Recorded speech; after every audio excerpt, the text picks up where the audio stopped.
Salut, alors moi aujourd'hui je me posais une petite question, je me demandais pourquoi on est toujours attiré par le même type de personnes. Non, parce que parfois quand tu discutes avec les gens, tu as l'impression, par leurs expériences passées, par leurs ex et par les reproches qu'ils ont à faire des hommes aux femmes, que finalement on retrouve vite deux catégories.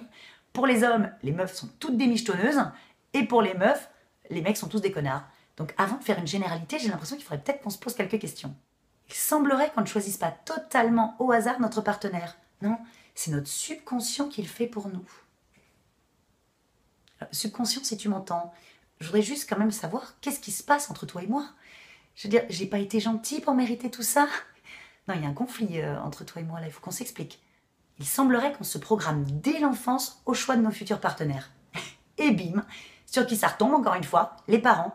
Bah oui, c'est pas assez difficile d'élever un enfant, non. Faut encore qu'on nous rejette la faute de leurs foirages sentimentaux. Attends, si nous, en tant que parents, on foire, du coup, il faut qu'on s'en prenne à nos parents, à nous. Et puis au modèle des parents de nos parents, et des parents de nos parents. À ce tarif-là, on remonte jusqu'à Adam et Ève, les gars. Enfin, surtout à Ève, évidemment, la pauvre. Enfin, si tu es plus Darwin que Jésus, à ce tarif-là, on va s'en prendre à Lucie. Tu sais, l'Australopithèque. Vous avez jamais remarqué que les seuls squelettes entiers qu'on ait retrouvés de cette époque, c'est des femmes? Ça se trouve, les meufs, elles les bouffaient, les mecs. Comme les mentes religieuses. Puis après, c'est ingénieux, une meuf, tu vois. Ça se trouve, elle faisait des sacs avec la peau.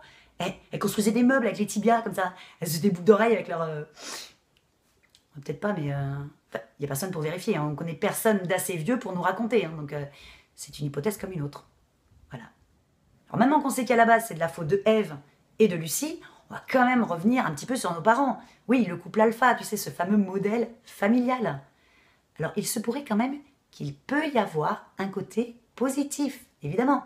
Je cherche un mec tendre comme mon père, Oedipe, ou au contraire, je ne veux surtout pas d'une folle hystérique comme ma mère. L'inverse, ça marche aussi. Hein.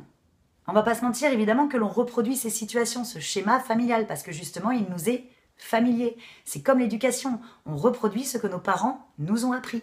Ben là, c'est pareil. Si tes parents, ils sont heureux depuis 40 ans de mariage, eh ben, toi, tu auras envie de cet idéal-là. Et à l'inverse, par exemple, imagine que tes parents sont tout le temps en train de s'engueuler. Bah toi, par exemple, tu vas tout faire pour que dans ton couple, il n'y ait jamais de conflit. Et parfois, il y a des paradoxes de dingue. Imagine une fille qui aurait manqué cruellement dans son enfance d'affection, et ben elle va inconsciemment chercher un mec bien dur, tu vois. Pas un marshmallow, quoi. Et elle va attendre consciemment que ce mec-là comble ses carences affectives. T'as compris ? Parce que, en gros, hein, pour résumer, ça veut dire qu'on veut un truc que la personne ne peut pas nous donner. Foirage. Alors du coup, comment on fait pour arrêter de suivre ces schémas? Parce que comme on dit, on attire ce qu'on veut bien attirer. Donc du coup, toi, là, le gars qui fait une généralité en disant que toutes les filles sont des michetonneuses, bah déjà, arrête de draguer avec ta CB. Hein, parle-lui avec ça et avec ça. Et toi, la fille qui dit que tous les mecs sont des connards, bah, le prochain qui t'attire, le prochain qui te parle, il dégage. Tu vas plutôt discuter avec son pote. Oui, celui que t'as pas vu. Parce que lui, ça se trouve, c'est un mec bien. Mais on le voit pas parce qu'il est caché derrière l'aura de son pote connard. Faut arrêter de croire qu'on n'a pas de bol ou qu'on est né sous une mauvaise étoile. Ça n'existe pas, ça. Faut justement essayer de se comprendre, se remettre en question. Et surtout, faut arrêter d'accuser les autres. Ben non. Les mauvaises personnes, c'est nous qui les choisissons. C'est pas elles qui nous choisissent. Hein. Ouais, elles sont contentes, évidemment. Hein.